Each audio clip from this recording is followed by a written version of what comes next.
Ang ganda naman ng nobya mo, Jack. Mukhang artista. Nako, hindi ah.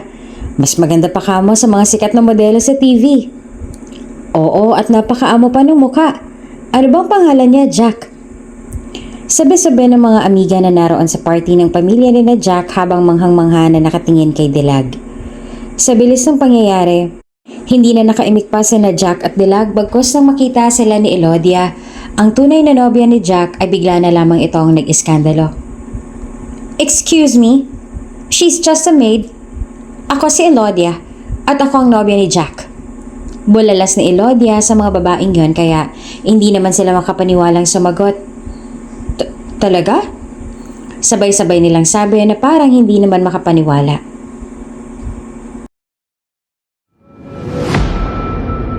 Kung bago ka pa lang sa channel na ito, Ate Jane TV, huwag kalimutang pindutin ang notification bell and subscribe button.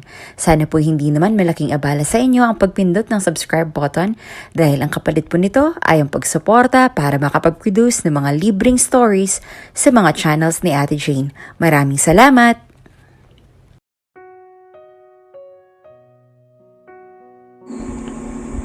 Dilag, pwede bang pagkagaling mo mamaya galing sa simbahan ay sa mansyon ka na tumuloy? Ani ng kanyang ina habang abala na ang ginang sa pag-aayos ng sarili papuntang mansyon. Sa mga kabrera nga namamasukan ang mag-inang Dilag at Manang Alice at umabot na sila doon ng 3 taon. Full-time doon si Manang Alice, habang si Dilag naman ay kapag kailangan lamang ng ekstrang tao siya ka pinapatawag.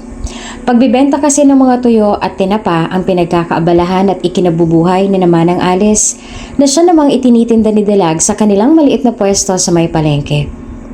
Oo naman po, Nay. Bakit po? Marami po ba kayong trabaho ngayon? Tugon naman ni Dilag sa ina.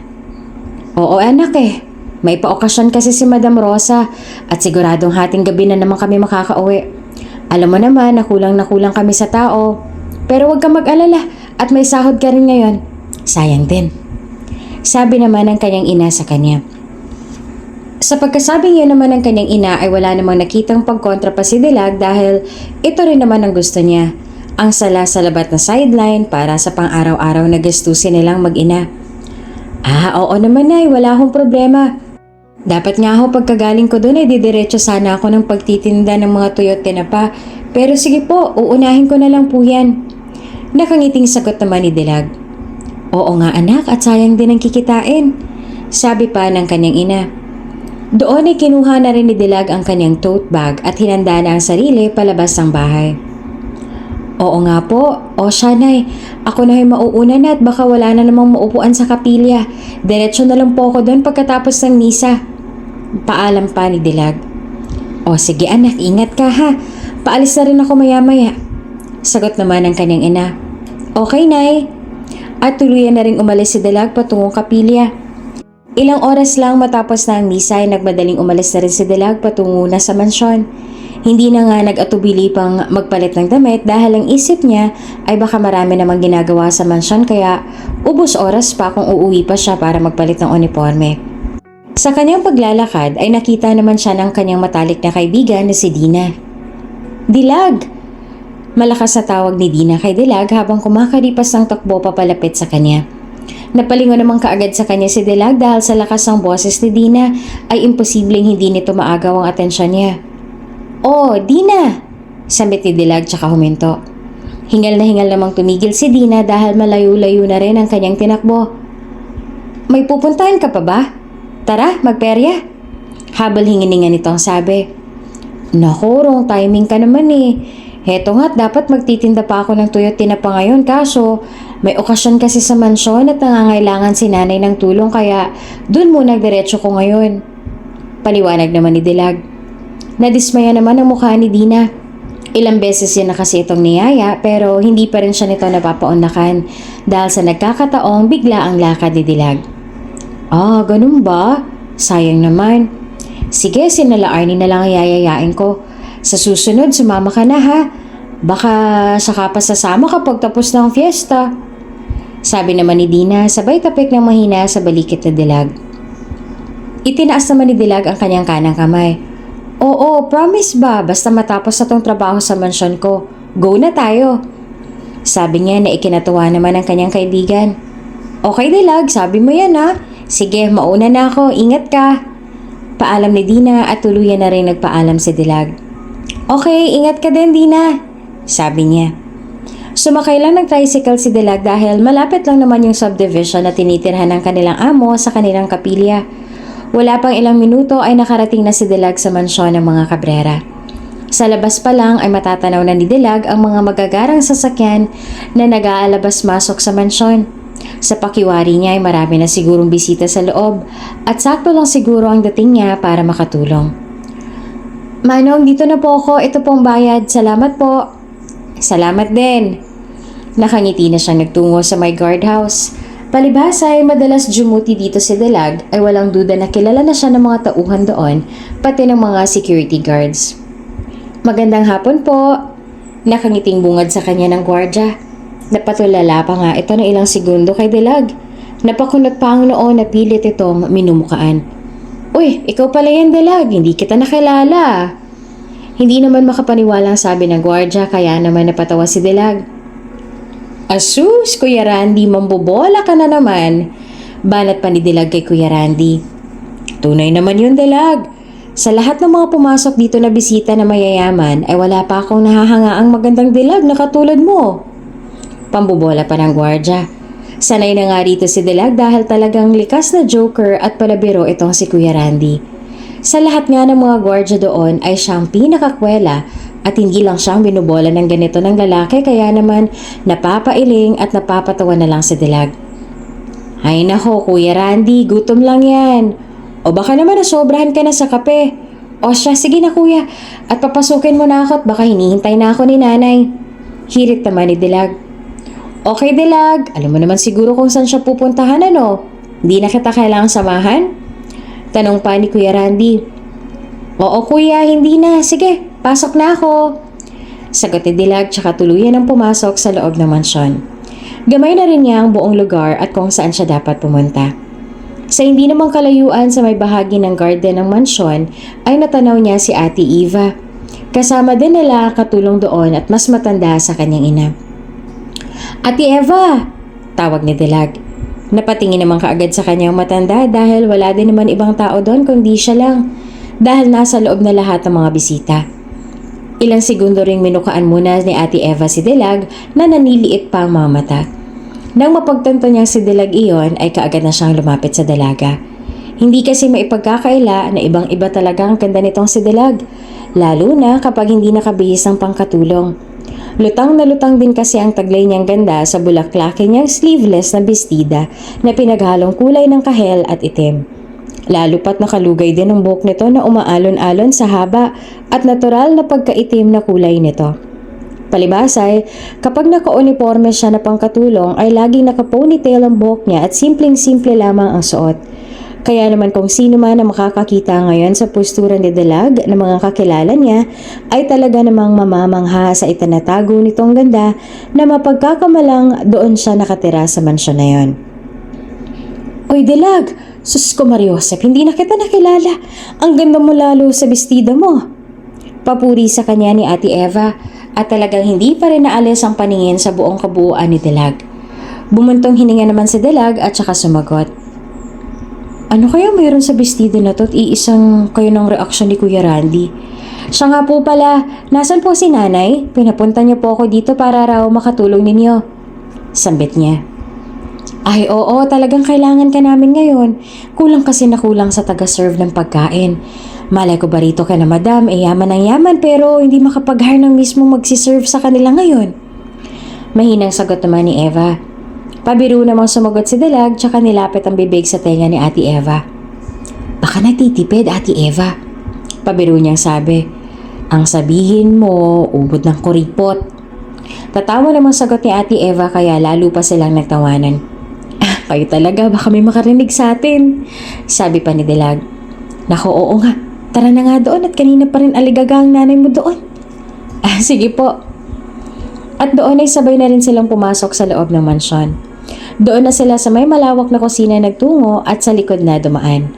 Nadatnan na rin nila si Aling Alice na nag-aayos na ng mga pagkain sa mga food tray para simulan ng ipamigay at dalhin sa loob. Nay! Tawag ni Dilag na makita ang kanyang ina. Napatigil naman si Manang Alice sa kanyang ginagawa nang matunuhan na ang boses ng kanyang anak na si Dilag. "O anak, nariyan ka na pala," sabi ni Manang Alice. Inabot naman kaagad ni Dilag ang kamay ng kanyang ina tsaka nagmano rito. "Hindi na ako nakapagpalit ng uniforme dahil baka nga po marami ng tao kaya ganito na lang ang postura ko," sabi ni Dilag. Minasdan naman ito ng kanyang ina. "Ayos lang yan anak. O heto, ikaw na lang muna mamigay ng mga wine sa mga bisita at aayusin ko lang ang main course nila, ha?" Saad ni Manang Alice. Unti-unti na rin dumidilim at gumagabi na, kaya padami na rin ang padami ang tao, kaya naman double time sila ngayon at doble ang bilis at kilos. Kinuha na rin ni Dilag ang tray sa kanyang ina at wala na rin itong pinalampas pang oras. "O sige na, akin na po," sabi ni Dilag tsaka inayos na ang alak na kanyang dadalhin sa loob. Hindi naman abala ang kanyang suot sa kanyang galawan dahil hindi naman ganong kagarbo ang bestidang yon. Isa pa ay flats lang din talaga ang naisip niyang isuot ngayon. Matangkad nga lang talaga siya kahit walang heels. At nang maiayos na ni Dilag lahat ay lumabas na rin siya ng kusina. Doon ay bumungad sa kanya ang halo-halong mga tao na masasabi talaga mga bilyonaryo at mga bibigating negosyante. Puro sosyal ang mga suot kaya naman bigla siyang napatingin sa kanyang suot. Hindi na lang niya pinansin yon bagkus ay nagsimula ng mabigay ng wine sa mga bisita. "Sir, wine po?" Nakangiting alok ni Dilag sa kumpulan ng mga matatandang lalaki na naroon. Naistorbo naman ang kanilang huntahan ng maagaw ng taglay na ganda ni Dilag ang atensyon nila. "Aba, napakagandang dilag naman itong namimigay ng wine. Nagtatrabaho ka ba dito, iha?" Tanong pa sa kanya ng isa. "Opo, sige po." Mailap na tugon naman ni Dilag tsaka tumalikod na. Ang mindset niya kasi ay taga-serve lang siya ng pagkain at hindi entertainer kaya naman wala talaga siyang panahon para makipagkwentuhan at makipagbulahan sa mga matatandang mayaman na yon. Nang malibot niya na ang lahat, babalik na sana siya sa kusina nang biglang hawakan ng isang lalaki ang kanyang braso, dahilan para mapatigil siya. "Hey, bago ka?" Taas kilay na tanong ng lalaki. Si Jack, anak ng Donya, at amo rin siya sa mansyon na iyon. Matangkad, may matipunong pangangatawan at morenong balat. Sir Jack, ako po ito, si Dilag." Gulat na tugon naman ni Dilag sa kanya. Nagkasalubong ang kanilang mga tingin at napansin din ni Dilag ang reaksyon sa mukha ni Jack. Katulad ng nakita niya sa reaksyon kanina ni na Kuya Randy at Ate Eva. Mga tingin na hindi makapaniwala sa kanilang nakikita. "Oh, sorry. I thought you're someone else." Nahihiya namang sagot ni Jack kay Dilag. Matagal na rin nilang kilala at nakikita ang isa't isa noon pa man. Ngunit dahil nga mag-amo sila at matalas ding wala roon sa mansyon si Jack, ay hindi na talaga nabibigyan ng pagkakataon na magka-enkwentro sila. Lalo pat hindi rin naman full-time doon si Dilag at minsan lamang kung mag-duty. Sandali namang ipinatong ni Dilag ang tray sa may mesa at saka biglang may lumapit sa kanila na grupo ng mga babae na malamang sa malamang ay mga amiga ni Madam Rosa, ang mommy ni Jack. "Ang ganda naman ng nobya mo, Jack. Mukhang artista." "Ah, nako hindi ah. Mas paganda pa kamo sa mga sikat na modelo sa TV." "Oo nga at napakaamo pa ng mukha. Ano nga bang pangalan niya, Jack?" Sabi ng mga amiga na naroon sa party ng pamilya ni na Jack habang manghang-mangha na nakatingin kay Dilag. Sa bilis ng pangyayari, hindi na nakaimik pa sila na Jack at Dilag pagkos nang makita sila ni Elodia, ang tunay na nobya ni Jack, ay bigla na lamang itong nag-iskandalo. "Excuse me? She's just a maid. Ako si Elodia at ako ang nobya ni Jack." Bulalas ni Elodia sa mga babaeng yon kaya hindi naman sila makapaniwalang sumagot. "Talaga?" Sabay-sabay nilang sabi na parang hindi makapaniwala. "Yes, umalis ka nga dyan, Dilag, at bumalik ka na dun sa trabaho mo." Nanggagalaiti sa galit na sabi ni Elodia kay Dilag. Hindi naman malaman ni Dilag kung ano bang gagawin niya, lalo pa ngayon na sila na ang sentro ng atraksyon ng mga tao. Sa kabilang banda ay si Jack na rin na nagsalita at ipinagtanggol siya kay Elodia. "Elodia, huwag mo nga siyang pagsalitaan ng ganyan." Kunot na ang sabi ni Jack at hindi na alintana kung marami ang makakarinig. Tumaas naman ang isang kilay ng pilya at spoiled brat na si Elodia at saka nanilisik na tumingin kay Jack. Halata na sa kilos ito na marami na siyang nainom. dahil sa namumula na ang kanyang muka at namumungay na ang kanyang mga mata. At bakit hindi? She's stealing my identity the whole night. Filingera. Masungit niyang sabi sabay inirapan si Dilag. Elodia, stop it! Sigaw naman ni Jack at patuloy pa rin na ipinagtatanggol si Dilag. Maya-maya pa ay umimik na si Dilag upang siya nang mapagkumbaba. Sir, okay lang po, aalis na lang po ako. Maamo at mahinahong sabi naman ni Dilag. Sakto naman at nakita ni Manang Alice ang kanyang anak na tila naiipit na sa sitwasyon, kaya nilapitan niya ito. Anak, Dilag, ano bang nangyayari dito? Nag-aalalang tanong ni Manang Alice sa kanyang anak na si Dilag. Iimik pa sana si Dilag nang sumigaw na naman si Elodia. Umalis na kayo dito dahil hindi kayo nababagay sa lugar na to. Matapang niya sabi. Pinagbubulungan na rin sila ng mga bisita na naroon. Mabuti na nga lang at wala pa doon si Madam Rosa kaya si Jack na lamang ang nag-handle ng sitwasyon na yon. Come on, Elodia, you're drunk. Hawak-hawak na ni Jack ang kamay ni Elodia nang mahigpit upang pigilan na ito. Ngunit dahil sa lakas ngayon ni Elodia dala ng alak, ay mabilis siyang nakakala sa pagkakahawak na iyon ni Jack sa kanya. Bakit ba akong pinapaalis mo? Bakit hindi sila? Get your hands off me! Anas ni Elodia. Elodia, simpleng bagay lang yun, pinapalaki mo pa. You know the reasons why I am drunk and wasted? Tapos dadagdag mo pa to? No way, Jack. Mag-iiskandalo ko kung hanggang kailan ko gusto. Pambabanta pa niya sa binata. Sabay lingon naman sa mag-ina. At kayong dalawa, lumayas na kayo dito. At ayoko na makita pang pagmumukha niyo. Mga social climber. Mariin at matalas pa niyang sabi. Dahil sa mga masasakit na rin na sinasabi ni Elodia sa mag-inang Dilag at Manang Alice, ay napagpasyahan na rin nila na umalis na lamang dahil sa labis ng pamamahiya sa kanila ni Elodia. Anak, halika na. Mahinang sabi naman ni Manang Alice tsaka kinuha ng kamay ni Dilag. Sorry, Manang Alice. Elodia, let's go. Paghingi naman ang paumanhin ni Jack sa mga ito at sapilitan na rin niyang hinila ang mga kamay ni Elodia paakyat patungong kwarto. Dahil sa nangyaring yon, maagang natapos ang kasiyahan at nagkanya-kanya na rin sila ng alis ng mga bisita. Habang sina Dilag at Manang Alice naman ay naglalakad na lamang pa uwi dahil medyo malalim na rin ang gabi at wala nang dumaraang sasakyan sa subdivision na yon. Ni hindi na nga rin sila pinasweldo ng kanilang amo dahil hinarangan ni Elodia. Bago pa man kasi magsimula ang party ay nag-away na sina Jack, which is halos araw-araw naman talaga silang nag-aaway dahil sa sapilitang pagpapakasal sa kanilang dalawa na ayaw namang matuloy ni Jack kaya ayaw niya kay Elodia at kailanman ay hindi niya ito magugustuhan. Kung kaya naman ang napagbuntunan ng galit ng babae ay si Dilag. Sa kabilang banda ay para malibang sa paglalakad ay pinag-usapan na lang muli ng mag-ina ang nangyari kanina. Ano ba kasi ang nangyari, anak? Bakit galit na galit sa'yo si Madam Elodia? Usisa ni Manang Alice sa kanyang anak. Wala naman po akong ginagawang masama na eh. Nagsiserve lang naman po ako ng drinks tapos sakto na kinausap ako ni Sir Jack. Nabigla din kasi siya sa postura ko ngayon. Hindi niya ako nakilala, akala niya kung sino ko.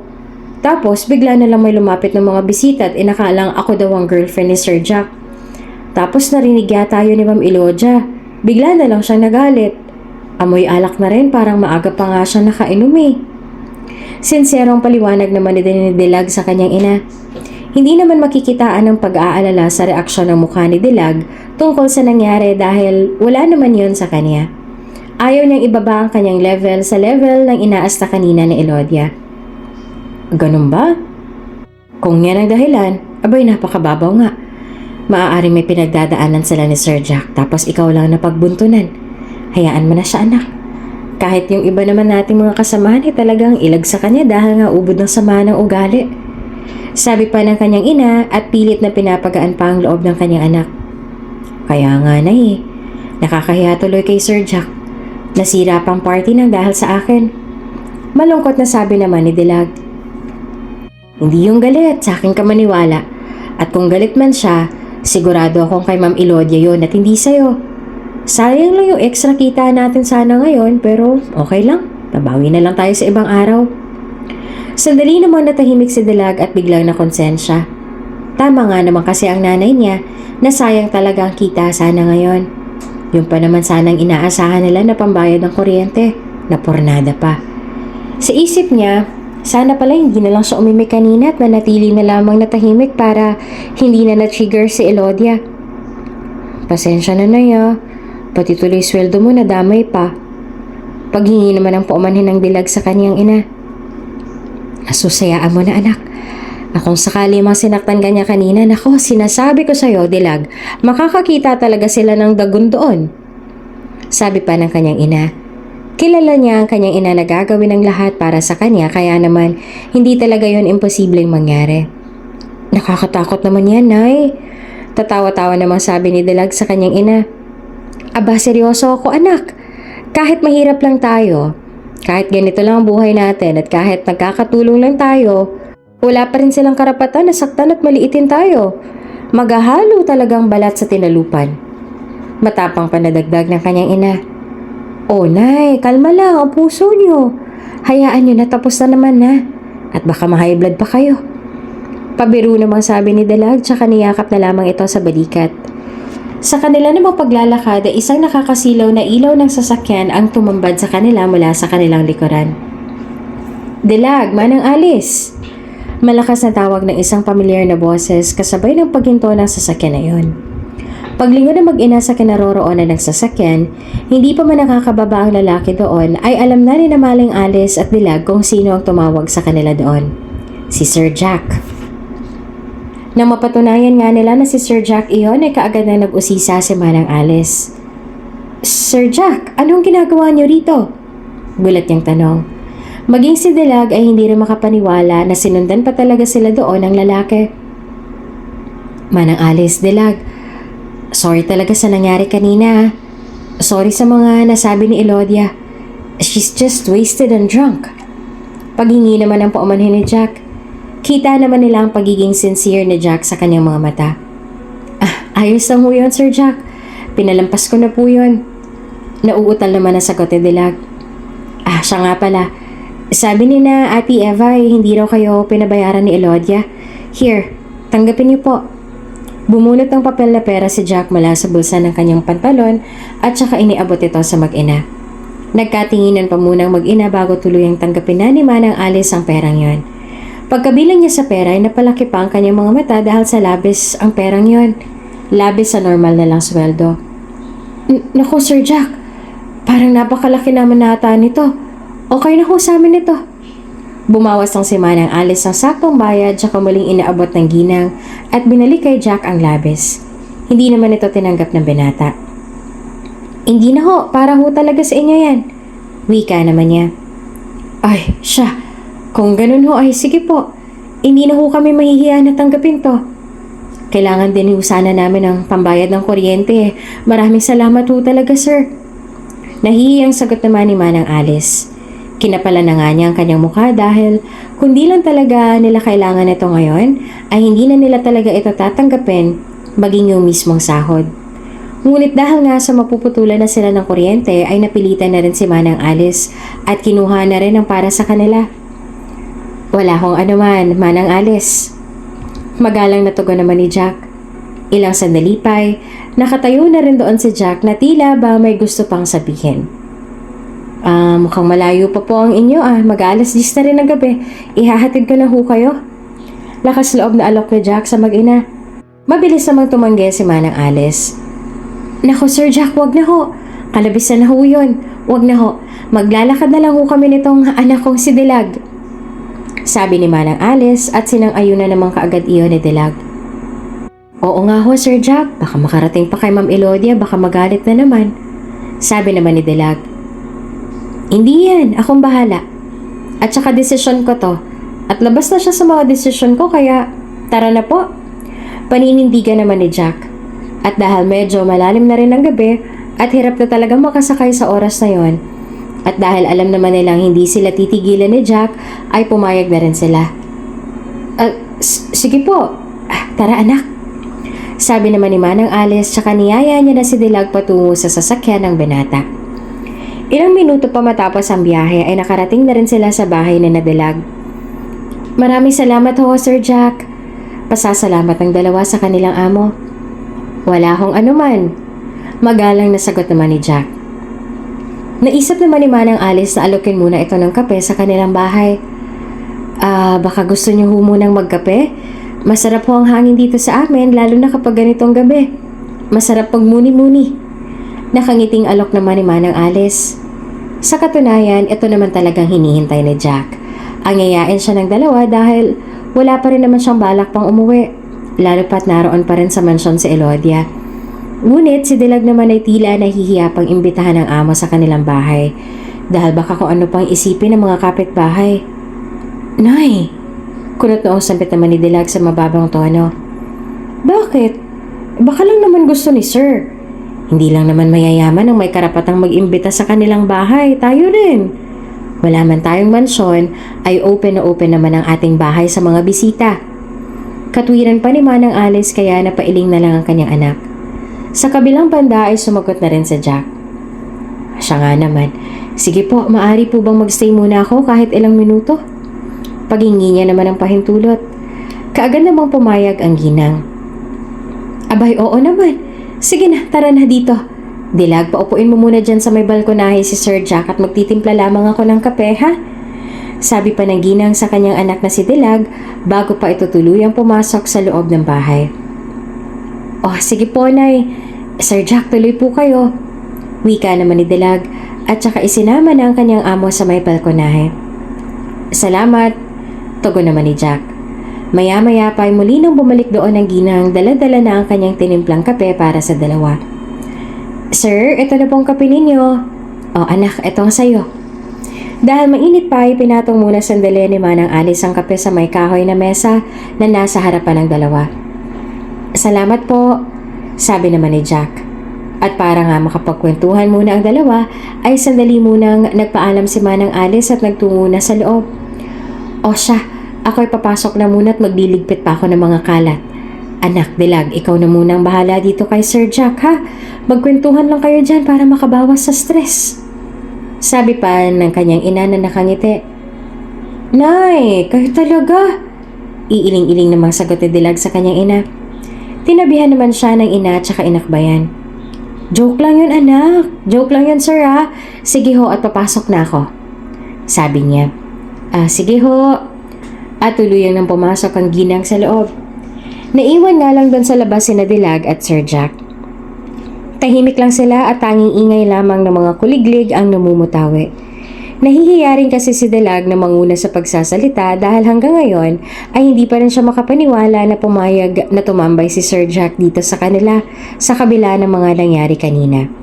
At dahil tila nga naghihintayan pa ang dalawa kung sinong una magsasalita, ay minabuti na lamang ni Dilag na siya na ang mauna. Sir Jack, pagpasensya niyo na ho ang nanay ko, ha. Palabiro lang talaga yun. Sabi niya sabay higop ng kape. Okay lang yun, matagal ko nang kilala yan si Manang Alice. Mabait naman talaga yung nanay mo. Sagot naman ni Jack na nakangiti. Nako, sa bagay na yan ay wala po akong pagtutol, totoo po yan. Pagsang-ayon naman ni Dilag dahil tunay naman talagang mabuting tao si Manang Alice. Hindi lang sa kanya, kundi pati na rin sa lahat. Anyway, sorry ulit kanina, ha. Maging ako hindi ko nagustuhan talagang inasal ni Elodia. She's insecure kaya siya ganun. Sabi naman ni Jack at sinimula ng ungkatin ang nangyari kani-kanina lamang sa mansyon. Sa kabilang banda ay napakunat naman ang noon ni Dilag. Insecure? Sa akin? Bakit naman po? Halos na sa kanya na nga po lahat eh. Ano naman pong kinaiinggitan niya sa akin? Ani niya sabay tingin kay Jack. Kahit nasa kanya na ang lahat, wala siyang contentment. As long as may nakikita pa siyang napupuri ng iba bukod sa kanya. Sabi naman ni Jack sa kanya. Huminga naman ng malalim si Dilag at saka pinagmasta ng buong paligid. Baka nga may mga ganong tao, ano? Yung nasa iyo na nga ang lahat. Pero ang dami mo pa rin hinahanap. Ang dami mo pa rin gustong makuha. Yung feeling na limited na nga lang ang mga kailangan mo pero unlimited pa rin yung mga gusto mo. Hay nako, mayayaman nga naman. Sa Dilag na sinang-ayun na naman kaagad ni Jack. Tama ka. Yung iba naman kasi inaabuso na yung yaman na meron sila. Kaya ang ending, Kapag alam niyang nasa kanya ng lahat, hindi na marunong makapag-appreciate ng mga simple at maliliit na bagay. That's the real and sad reality of being stable and rich, sabi niya, at napangiti naman si Dilag. Kaya ako, hindi ko ipagpapalit yung yaman na meron kami ni nanay. Hindi man kumikinang, at least marunong naman kaming makontento. Hindi man kami stable and rich, masasabi ko namang super blessed kami sa ibang bagay na walang ibang mayayaman. Kalmado niyang sabi at muling tumingin kay Jack na kasalukuyang nakatingin na rin sa kanya. Tila naman na-struck na si Sir Jack sa kanyang titig na yon sa mukha ni Dilag. May bigla itong kakaibang naramdaman sa dalaga na hindi niya maintindihan. Hindi niya maunawaan. Ilang sandali pa ay nakaramdam na rin si Dilag ng pagkailang at ramdam niyang nag-init na ang kanyang pisngi at namula na ang kanyang buong mukha. Sir Jack, may dumi ba sa mukha ko? Nauutal niyang tanong. Ngumiti naman si Jack. Nothing. Natutuwa lang ako dahil in just a few minutes ang dami ko nang natutunan sa'yo. Nakangiti niya sabi. Wow, salamat naman po kung ganon. Nahihiya namang nagpasalamat si Dilag at saka umiwas na ng tingin. Nang sumunod na araw, maaga nang nagtungo si Dilag sa kanilang pwesto sa may palengke. Miyerkules din ngayon at araw ng palengke sa kanila kaya siguradong maraming mamimili ngayon. Uy, suke! Bili na kayo ng Toyota na pa. Bagong gawa to. Pakyawin mo na at iilan na lang naman. Malakas na sabi ni Dilag sa mga dumaraang mamimili. Nako, sawa na kami sa tuyo, Dilag. Yun yung binili ko pa sa'yo nung isang araw ay nasa bahay pa. Sagot naman ng isa. Sa kalagitnaan naman ng kanilang pag-uusap ay isang lalaki ang sumabat sa kanilang usapan. Ako nang papakyaw ng lahat ng yan. Sabi naman ng isang lalaki at yon ay walang iba kundi si Jack. Napatingin naman sa kanyang isang alet, minasdan pa siya mula ulo hanggang paa na animoy nakakita pa ng isang artista. Iyon si Pogi na raw ang papakyaw. Nako, ang swerte mo, Dilag. Sige, mauuna na ako. Sabi ng ale at saka umalis na rin. Tila hindi naman natuwa si Dilag sa pagpapakyaw nitong si Jack sa kanyang mga paninda. Hindi niyo naman po kailangan gawin yon, Sir Jack. Huwag niyo na pong bilhin kung wala naman po kayong bala kainin to. Pinaghirapan ko pa man din lahat ng yan. Sabi ni Dilag. Buong akala niya kasi ay bibilhin lamang ni Jack lahat ng to para lamang makauwi na siya ng maaga. Tapos hindi naman kakainin at ipapamigay lamang. Or worst ay itatapon na. Kaya naman sa halip na matuwa at sumimangot ang mukha ni Dilag sa pagkasabi niya ng lalaki. Sino bang may sabi sa'yo na hindi ako kumakain yan? Laging may dalang ganyan si Manang Alice at yan ang paborito kong almusal. Sagot naman ni Jack na tila siguradong sigurado pa. Tuwing umaga nga ay laging may dalang ganitong isda si Manang Alice at pinagsasaluhan nila ng kanyang mga kasamahan. Nagustuhan ni Jack ang amoy nito kaya naman nang matikman niya ito ay lagi na siyang nagpapaluto ng tuyo tuwing umaga kay Manang Alice. Sa kabilang banda ay nagbago naman bigla ang itsura ni Dilag. Talaga? Hindi niya makapaniwalang tanong. Oo. At saka bakit ko naman sasayangin yan? Hindi naman ako katulad ng tingin mo sa ibang mayayaman. Seryosong sagot naman ni Jack kaya naman sa pagkakataong yon ay binalot na rin ni Dilag ang mga natitirang tuyo at saka inilagay na sa plastic. Sige na nga. Ito na 350 lahat. Sabi niya at saka bumunot na rin sa kanyang wallet ang lalaki ng 1,000. Eto, keep the change. Sabi ni Jack at sabay abot kay Dilag ng pera. Namilog naman ang mga mata ni Dilag at saka medyo malaki pa rin ang natitirang sukli. Ang laki naman po nito. May panukli naman po ako. Anas ni Dilag. Hindi naman sumang-ayon dito si Jack. Bagos ay nagbigay na lang ito ng kondisyon. Wag na nga Ganto na lang, samahan mo na lang ako. Nakangiting sabi ni Jack. Nagsalubong naman ang 2 kilay ni Dilag. Samahan? Saan naman? Tanong niya. Basta, magpapahangin lang. Tara. Sagot ni Jack. Huminga naman ng malalim si Dilag tsaka pinagpatuloy na lamang ang pagliligpit ng kanyang mga gamit. Ayoko, may pupuntahan din ako ngayon sabi ni Dilag. Ngunit patuloy pa rin ang pangungulit sa kanya ng kanyang Sir Jack. Di sasama na lang ako sa'yo, sabi pa niya. Naku, hindi pwede. Hindi pwede lalaki doon ano? Masungit na sabi naman ni Dilag. Ngunit kahit anong mangyari ay tila nga hindi naman papayag itong si Jack na hindi makakasama si Dilag ngayon. Please, sige na. Gusto ko lang naman magpahangin. Gumala. Makalaya kahit ilang minuto sa stress. Sabi niya pa sa dalaga. Nang matapos na sa pagliligpit si Dilag ay sandali naman siyang tumingin kay Jack at saka nagpamewang pa. Hindi ba may girlfriend ka? Bakit hindi mo yayain si Ma'am Elodia? Taas kilay niyang tanong sa lalaki. Narinig mo bang sinabi ko? Gusto ko makaalis kahit ilang minuto man lang sa stress. Mabilis na sagot naman ni Jack. Napaisip naman sandali si Dilag. Magpapatuyo kasi ako ng isda ngayon. Wala na akong pambenta sa mga susunod na araw kaya kailangan ko nang gawin yon. Kung gusto mo magpahangin habang nagagawa ko rin ang gagawin ko, di ikaw na lang sumama sa akin sa may dagat. Yun ay kung gusto mo lang naman. Alok naman ni Dilag. Minsan kasi kapag maraming huli ng isda, ay inaabisuhan na si Dilag ng kanilang dating mga kabaryo sa tabing dagat para ibenta sa kanyang mga isdang ginagawang tuyo. Doon naman talaga sila nakatira dati sa may tabing dagat at talagang pangingisda at pagtutuyo na ang kanilang kinabubuhay. Nang dahil lamang sa isang malagim na trahedya ay mabilis nagbago ang kanilang buhay na mag-ina. Dahilan para lisanin nila ang lugar na yon. Sa kabilang banda ay lumiwanag naman ang mukha ni Jack. Talaga? Isasama mo ko? Nakangiti niyang tanong. Hoy, ang OA ng reaksyon Tara na nga, ang kulit mo. Siguraduhin mo lang na hindi ako gigirahin ni Ma'am Elodia. Dahil kung hindi, nako. Wala na rin nagawa pa si Dilag sa kakulitan ng kanyang Sir Jack kaya naman isinaman niya rin ito doon sa kanyang pupuntahan. Oo, promise, akong bahala sa'yo. Tara na nga. Oh, yan tuyo mo baka makalimutan mo pa. Okay. Ilang kilometro lang ang layo ng dagat mula sa kanilang tinitirhan. Nang makarating na sila doon ay bumaba na sila Dilag at saka siyang umunang maglakad. Dikit-dikit na ng mga barong-barong ang kanilang nadadaanan bago makarating sa dagat.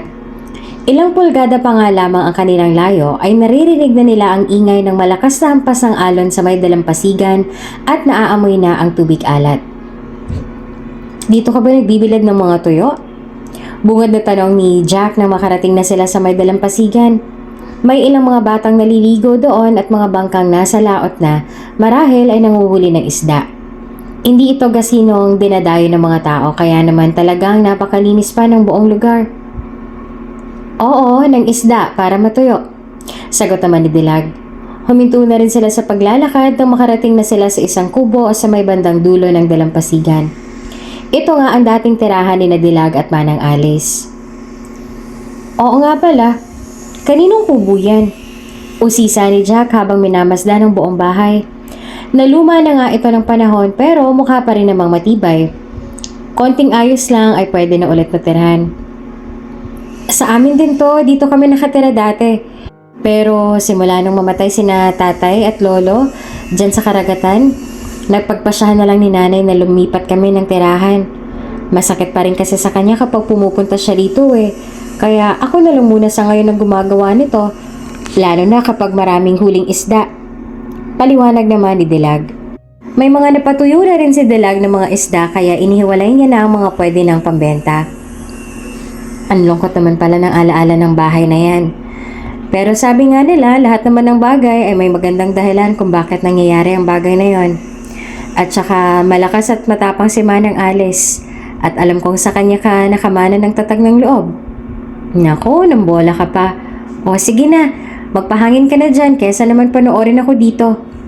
Sabi ni Dilag at saka itinuloy na ang kaniyang gagawin. Kesa naman nakatunganga at mag-isang magmuni-muni ay naisipan na lang niya na tumulong sa ginagawa ni Dilag. Pwede ba akong tumulong? Tanong ni Jack. Nako, wag na, madudumihan pa yung damit mo. Sabi naman ni Dilag. At muli ay nagpakita naman ng isang maamong mga tingin si Jack sa dalaga. Please! Pakiusap naman ni Jack. Napatigil naman sa ginagawa si Dilag at binagsak ang balikat. Hay, nakakainis ka naman. Ano bang meron sa please mong yan at kada sabi mo hindi ako makatanggi? Sabi niya kaya naman muli iyong inulit ni Jack.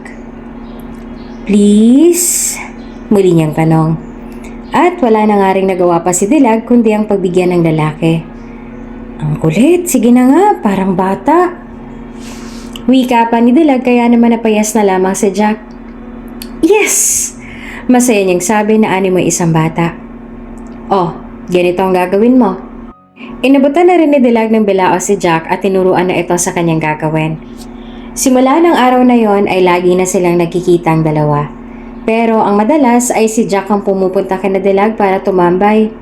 Minsan ay sa pwesto siya pumupunta. Minsan naman ay sa kanilang bahay mismo. Hindi pa rin naman gaanong makapagpakita ng tunay na emosyon si Dilag dahil baka isipin naman ng lalaki ay feeling close siya kaya pinapakiramdaman pa rin niya ang lalaki. Pero sa bawat araw na lumilipas ay mas gumagaan ang pakikitungo nila sa isa't isa. Ngunit pilit pa rin pinipigilan ni Dilag ang kanyang sarili dahil alam niya hindi tama ang nararamdaman niyang ito at isa pa'y langit si Jack at lupa lamang siya. Kaya naman isinasantabi na lamang niyang damdamin ang kanyang nararamdaman para sa binata. Samantala, maaga ulit na nakatapos ngayon si Dilag sa pagtitinda kaya naman maaga siyang nakapagligpit para makauwi na ito. Sakto naman at naabutan na rin siya ng kanyang kaibigan na si Dina na noong isa pa yung araw nangungulit sa kanya na magperya. Dilag, tapos ka na bang magtinda? Tanong naman kaagad sa kanya ni Dina. Oy Dina, oo tapos na. Nakangiting sagot naman ni Dilag sa kanya. At doon ay sinamantala na nga ni Dina ang pagkakataon para muling yayain si Dilag. O ano, pwede ka na bang magperya? Tanong pa ni Dina sa kanya. Dahil wala naman niyang ibang gagawin si Dilag ngayon at dahil nagawa niya na iyon noong isang araw ay free na siya ngayon na papagbigyan ang kanyang kaibigan. Oo sige, magpapaalam lang ako kay nanay. Sabi naman ni Dilag at saka kinuha ng kanyang mga gamit at naghanda na pauwi. Sama na ako sa'yo para sabay na tayong pumunta doon. Sabi pa ni Dina sabay kapit sa braso ni Dilag. Bahagya naman napangiti si Dilag tsaka binigay kay Dina ang ilan sa kanyang mga bitbitin at tsaka ipinabitbit na ito sa kaibigan. Sige, dalhin mo rin tong dala ko. Sabi niya tsaka nauna nang naglakad. Hay, nauto mo na naman ako.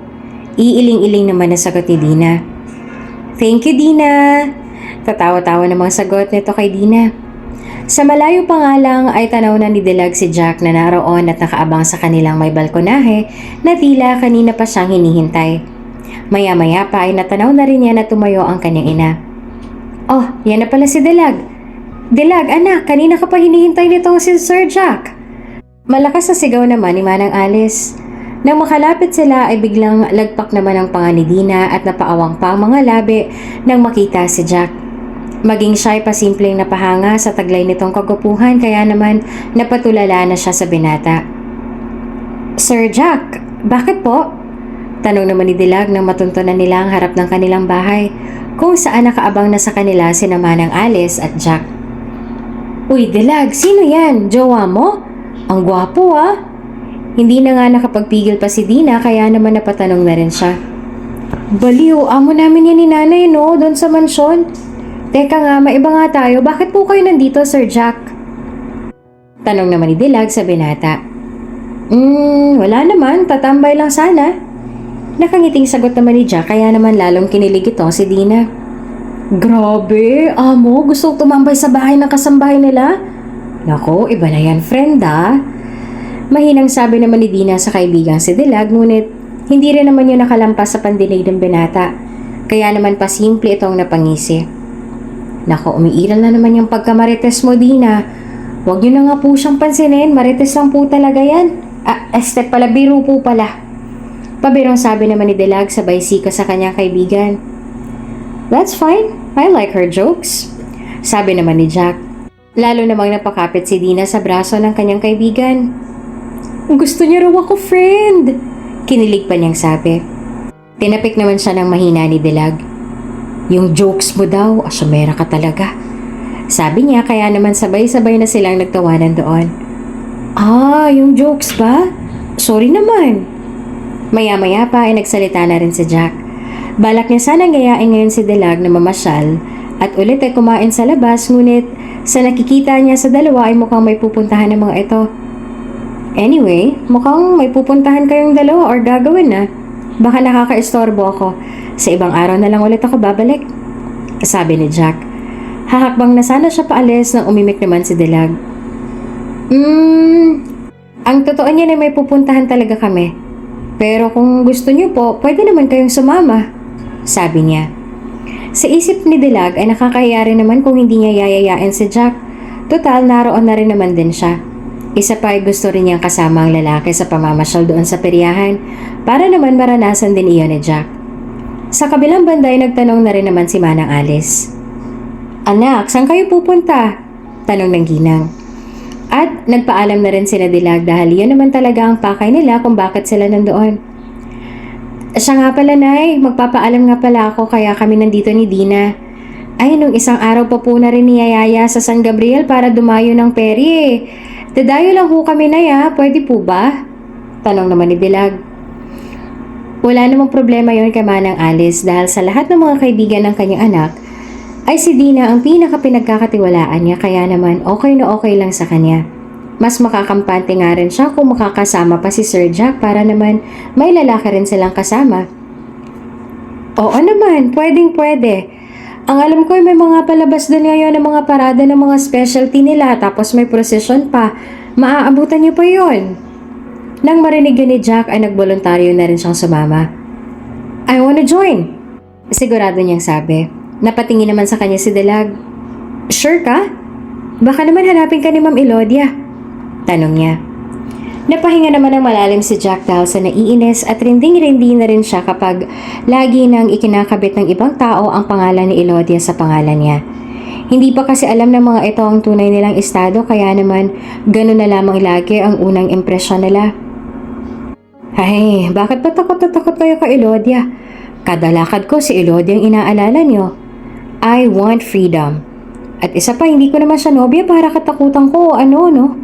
Basta, gusto kong sumama. Please. Bago pa man matapos ang sasabihin ni Jack, ay mabilis na itong naputol ni Dilag. Oh, magpi-please ka na naman. Sige na po, sumama ka na. Sabi niya na ikinatuwa naman ng binata. Thank you. Pasasalamat ni Jack. Sa kabilang bayan nga sila pumunta sa may San Gabriel kaya naman laking tipid din nila na makasakay sa sasakyan ni Jack. Ito rin ang unang pagkakataon na makapunta si Jack sa mga ganitong okasyon nang hindi kasama ang kanyang pamilya. Usually kasi nagpupunta lang sila dito kapag naiimbitahan ng mga alkalde at ginagawang panauhing pandangal. Pero hindi siya nag-i-enjoy dahil limitado lamang dapat ang galaw niya at maging mga sasabihin din sa pakikipag-usap ay scripted. Ngayon ay ordinaryo at simple lamang siya kaya naman sa palagay niya ay mag-e-enjoy na siya ngayon. Lalo pa at si Dilag naman ang kanyang kasama. Sobrang daming ang tao ngayon dahil ngayon mismo ang kapistahan ng San Gabriel. Mabuti at naabutan pa nila ang mga floating parade at prosesyon na binanggit kanina ni Manang Alice. Dilag, dun tayo! Ang ganda ng floating parade nila! Excited na sabi ni Dina sa kanyang kaibigan at manghang-mangha pa sa kanya nakikita. Pumayag naman kaagad si Dilag at saka niyaya na rin si Jack sa direksyon na itinuturo ni Dina. Oo nga, tara Sir Jack, dun tayo. Iyaya ni Dilag kay Jack. Doon sila pumuwesto sa mismong may tabing daan. May mga street dancers pa na karamihan ng mga bata kaya naman talagang aliw na aliw sila dahil naaalala ni Dilag at Dina na ganito na rin sila noong elementarya na sumasali rin sa mga street dancing at ipinapanlaban din ang school nila. Maya-maya pa ay napatingin naman si Dilag kay Jack na kasalukuyan namang nakatingin sa kanya. Sir Jack! Yung paradang panoorin niyo, wag ako. Puna ni Dilag kay Jack. Sorry. Mas maganda ka kasing panoorin. Seryosong sagot naman ni Jack. Napakunot naman ang noon ni Dilag at napataas pa ang isang kilay. Ha? Ano po ulit yon? Taas kilay na tanong ni Dilag. Wala. Sabi ko maganda ka. Bingi ka lang. Tatawa-tawa namang sagot ni Jack. Sira. Sige na nga lang, manood na tayo. Nalaki naman ang mga mata ni Dilag nang bigla siyang akbayan ni Jack at saka muli nang itinuon ang atensyon sa kanilang pinapanood na parada. Hindi naman malaman ni Dilag ang kanyang mararamdaman. Ang kanyang amo na si Jackson Cabrera ay kasalukuyang nakaakbay sa kanya ngayon. Hindi niya alam kung tatanggalin ba niya o hahayaan na lamang. At ang tanging nararamdaman na lang niya ay kaba. Sobrang kaba. Nang mapansin naman niya na nag-e-enjoy na si Jack sa kanilang pinapanood at ayaw naman niyang masira ang moment na ito, ay hinayaan na lamang nga niya iyon at itinoon na lamang din ang kanyang atensyon sa parada. Nang matapos ang kanilang pinapanood, palibhasa ay gabi na rin ay nakaramdam na rin sila ng gutom. Grabe, nakakagutom pero naiihi na ako. Dilag, Sir Jack, wait lang ha, jijingle lang ako. Paalam ni Dina habang hindi na maipintang mukha at nakahawak na sa may banda niyang puson. Okay, sige, hintayin ka namin dito bago tayo kumain. Sagot naman ni Dilag. Okay. Nang maiwan na lang doon sina Dilag at Jack ay sinamantala naman ng lalaki na mag-open up ng kanyang damdamin sa dalaga. Dilag? I don't know why. Pero, ang sayo ko sa tuwing kasama kita. Sorry if nagsiseryoso ka agad ako. Saya-saya lang natin kanina. Seryosong pagtatapat ni Jack kay Dilag. Bahagya namang napangiti ang dalaga dahil sa pakiwari niya ay talagang nag-e-enjoy nga si Jack kaya naman sa isip niya ay mabuti na lamang nga at isinama nila ang lalaki. Okay lang, baka dahil ngayon mo lang nagawa lahat ng to? Sa tanang buhay mo? Tanong naman ni Dilag sa kanya. Maybe. Pero umaattend na din naman ako ng mga ganito sa tuwing invited si na mommy pero hindi naman ganito ang kasaya. Baka depende talaga sa kasama. Masayang kwento naman ni Jack. Makikita nga sa mga mata ng lalaki na talagang na-enjoy niya ang araw na to. Ibang-ibang personalidad niya ngayon kaysa sa ipinapakita nito kapag nasa mansyon na seryoso at laging nakasimangot ang mukha.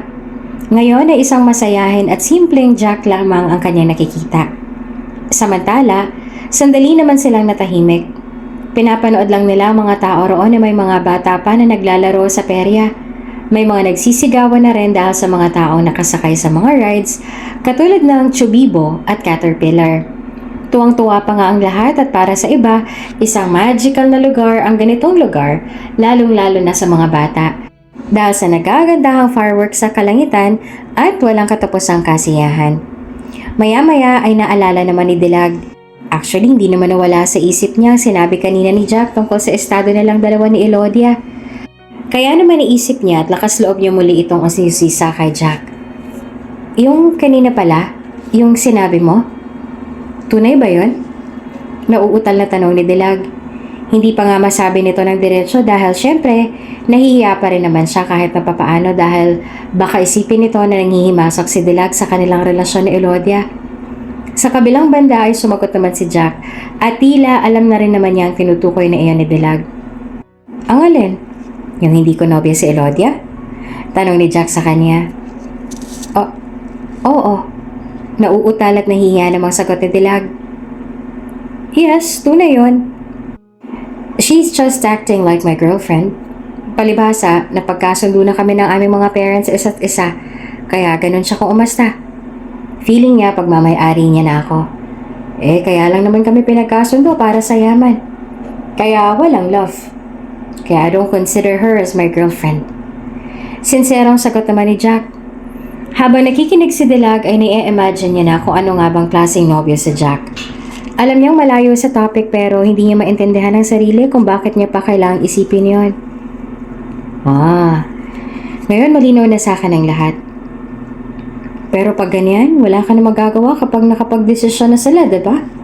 Tugon naman ni Dilag. Umiling naman si Jack. May magagawa pa naman ako dahil ayoko naman talaga kay Elodia. Dahil pagkasabi niyo ni Jack ay kaagad naman niyang ibinaling ang kanyang tingin kay Dilag at saka malalim na tumingin sa mga mata ng dalaga. Dahil dugtong naman ni Dilag at patuloy na naghihintay ng kasagutan. Walang pag-aalinlangang ngumiti si Jack at saka sumagot. Dahil ikaw ang gusto ko. I like you, Dilag. Kung manliligaw ba ako, papayagan mo ba ako? May pag-asa ba? Diretso niyang tanong. Sa loob-loob ni Dilag ay mukhang seryoso itong si Jack sa kanyang sinasabi. Hindi naman malaman ni Dilag ang kanyang isasagot dahil sa bilis ng pangyayari. Oo, gusto niya si Jack. Pero sa loob-loob niya, ay tama bang magpaligaw siya sa isang mayaman na katulad ng kanyang Sir Jack? Ang daming pumapasok at bumabagabag ngayon sa kanyang isipan. Ngunit, kakaiba naman ang sinasabi ng kanyang puso. Teka, kailangan ko ba talagang sagutin lahat ng yan? Nauutal na tanong naman ni Dilag. Yes, diretso namang sagot ni Jack. Pero paano ang parents mo? Paniguradong magagalit sila kapag nalaman nilang nakikipagkita ka sa isang tendera ng tuyo na katulad ko. Baka mawalan ka pa ng mana. Nag-aalala namang sabi ni Dilag. Simulat sa pool kasi ay kilala niya na ang mga kabrera. Hindi lang sila kundi halos lahat sila doon sa kanilang lugar. Ang pagkakakilala sa mga magulang ni Jack, lalong-lalo na kay Madam Rosa, ay masama ang ugali at matapobre. Kaya naman hindi maiwasan ni Dilag na mag-alala kung sakali man nga napayagan niyang lalaki na pumanhik ng ligaw sa kanya. Sa kabilang banda, sumagot naman si Jack at tila ba seryosong-seryoso pa sa kanyang sinasabi. Dilag, kapag mahal mo ang isang tao, lahat gagawin mo para sa kanya. Hindi matimbang ang yaman, bagkus ay mas matimbang yung taong mahal mo. Kaya Dilag, ipaglalaban kita. Ipaglalaban kita sa kanilang lahat. Tapat na sabi ni Jack. Sa dami ng tao na naroon, nagmistulang sila lamang ang naroon dala ng kanilang emosyon sa mga tagpong yon. Kasabay ng pagputok at pagkislap ng mga fireworks ang kanilang mga tingin na kumikilang din at parehas na nakaabang sa sasabihin ng isa't isa. Talaga? Maamong tanong naman ni Dilag. Oo naman. Hindi ka ba naniniwala? Tanong naman ni Jack. Naniniwala naman pero doon ay nagsalita na si Jack. Wala nang pero-pero, okay? Ako ang lalaki kaya responsibilidad kita. Buong loob niyang sabi. Nakita nga ni Dilag ang kaseryosohan ng lalaki sa mga mata nito. Alam niyang ipaglalaban siya ni Jack ano man ang mangyari kaya naman hindi na rin niya napigilan pa ang kanyang damdamin at sumagot na rin. Sige na nga. Pasungit pa niyang sabi. Napakunot naman ang noon ni Jack. What do you mean sige na nga? Tanong niya. Oo na, manligaw ka na. Sagot naman ni Dilag. Kulang na lang ay mapatalon si Jack sa kanyang kinatatayuan. Nang sa wakas ay payagan na rin siya ng dalaga na manligaw sa kanya. Yes! Halos napasigaw na nga si Jack kaya napapatingin na sa kanilang ibang mga tao na nasa paligid. Thank you, Dalag. Walang humpay na pasasalamat ni Jack. Simula nung araw na yon ay talagang hindi na sila mapaghiwalay. Kapag nasa opisina si Jack ay laging si Dilag ang nasa isip nito. May pagkakataon pa nga na nasa meeting siya at basta-basta na lang napapangiti kaya naman hindi mapigilan ng iba niyang kamiting na mapagbulungan siya. Maging si Elodie ay mabilis na ring napansin ang pagbabago sa lalaki kaya naman nag-iisip siya ngayon para paimbestigahan kung ano nga bang dahilan ng pagbabagong ito ni Jack. Habang si Dilag naman ay mas lalong naging masayahin at lagi nang nakangiti na madalas na pupuna ng kanyang ina kaya naman kung minsan ay tinutukso na siya ni Nadina na daig pa ang isang babaeng in love. Halos ilang linggo lang ay tinagal ang ligawan hanggang sa tuluyan na maging opisyal silang dalawa na magnobyo at magnobya. Samantala, sa mansyon ng mga Cabrera ay naroon naman si Madam Rosa na nanggaling pa sa kanilang business trip. Sa halip na makapahinga ang madam ay isang masamang balita namang kaagad ang bumungad sa kanya na daladala ni Elodia. Saang lugar yan? At sino yung babaeng yan? Taas kilay na tanong ni Madam Rosa habang nakatingin sa video at ilang larawan na hawak-hawak ni Elodia. Nakangisi namang sumagot si Elodia. She's the Tuyo girl. Taas kilay niyang sabi.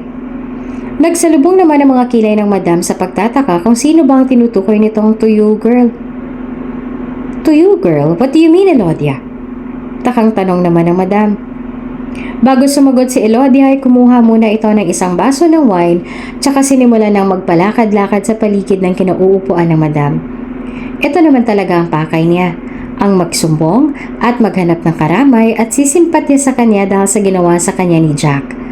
Ang panakot niya lagi ay ang pagtulong ng kanyang pamilya sa kumpanya ni na Jack dahil tunay naman na mas mayaman sila kaysa sa mga Cabrera kaya naman madali niyang napapaikot ang madam sa kanyang mga palad.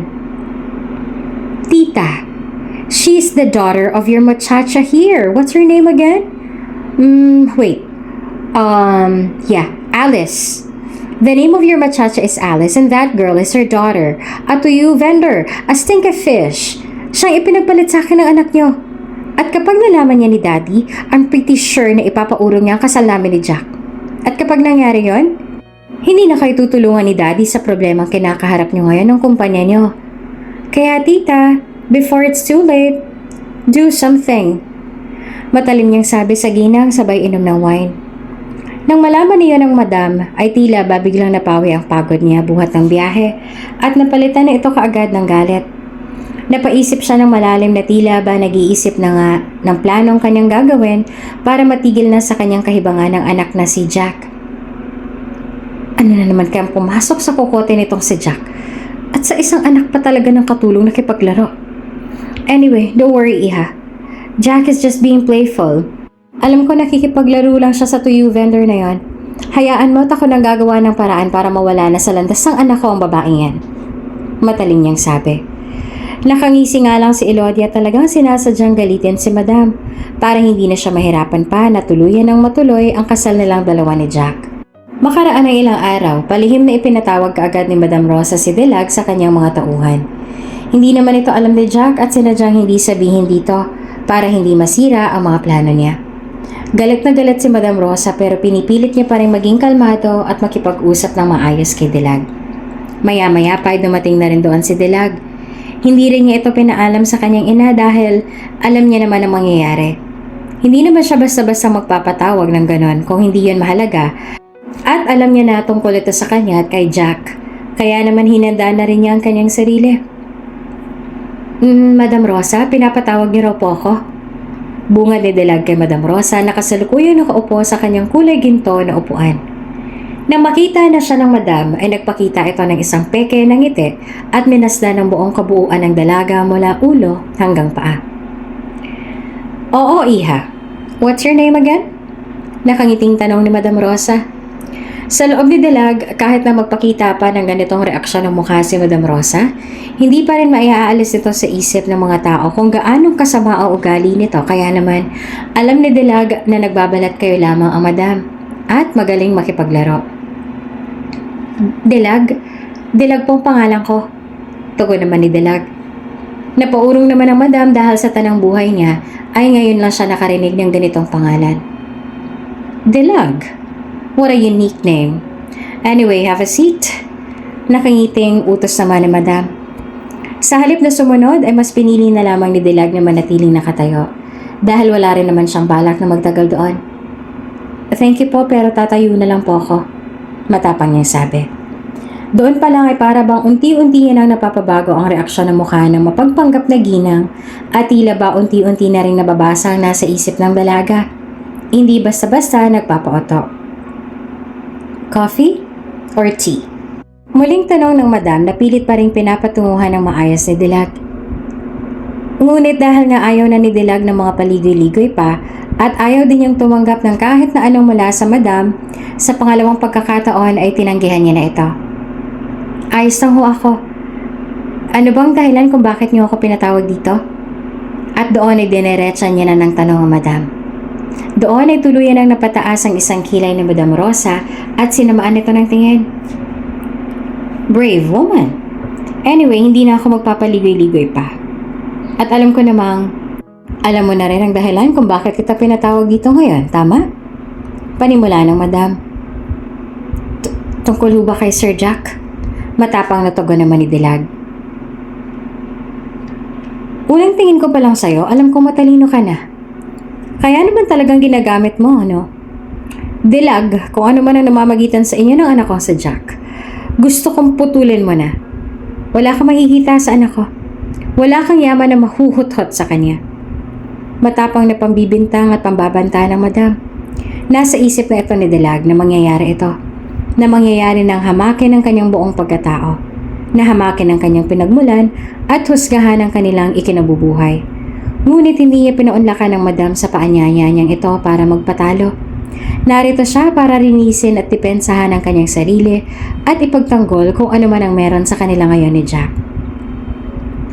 Una sa lahat, wala akong habol na yaman sa anak ninyo. Pangalawa, tunay ho nagmamahalan kami.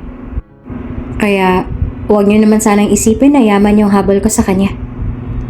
Matapang na sagot naman ni Delag. Hindi nga makapaniwala ang Madam na may taglay palang tapang si Delag. Alam na rin naman kasi ng dalaga na mangyayari ito. na mangyayaring laitin at maliitin siya ng ginang dahil sa kilala naman talaga itong matapobre at masama ang ugali. Kaya naman, anuman ang marinig ngayon ni Dilag ay hinayaan na lang niya at binabaliwala. So anong gusto mong isipin ko? Na para kang si Cinderella na nakabingwit ka agad ng isang prinsipe? Sa bagay, hindi na ako magtataka dahil isa ka namang tindera ng isda. Magaling mamingwit ng sariwa at mamahaling isda. At isa pa sa estado ng buhay nyo, sigurado akong target nyo na talagang maghanap at mangakit ng mga mayayaman para makaahon na kayo sa buhay. At ito namang anak ko na sobrang bait kaya nakuhang magpaukto at magpabilog ng ulo. Tandaan mo, Dilag, hindi na babagay ang isang masangsang na isda sa isang aquarium na punong-puno ng goldfish. Mariin at matalas sasabi naman ng madam sa kanya. Hindi naman papatalo si Dilag. Hindi niya pinaunlakan ang paanyayang ito ni Madam Rosa para lamang magpaape. Sa loob niya ay mali siya ng kinalaban at kinante. Madam, baka naman ho nakakalimutan niyo. Anuman ang kulay o pangalan ng isda, isda pa rin yan. At pare-pareho lang silang masangsang. At saka kung pinupunta niyo lang po ako dito para laitin at malaitin, pues nag-aaksaya lang pala ako ng oras. Mauna na ho ako. Matapang na sagot naman ni Dilag at taas noong tumingin kay Madam Rosa. Sa pagkakataong yon ay tuluyan ang napatayo ang madam mula sa kinauupuan niya at galit na dinuro si Dilag. Lubayan mo ang anak ko. Lubayan mo siya. Hiwalayan mo siya. Dahil kapag hindi mo yung ginawa, papahirapan ko ang nanay mo. Ife-frame up ko siya na magnanakaw ng alahas ko at mabubulok siya sa kulungan kaya mamili ka. Ang paninindigan mo sa relasyon niyo ng anak ko? O ang pagmamahal mo sa nanay mo?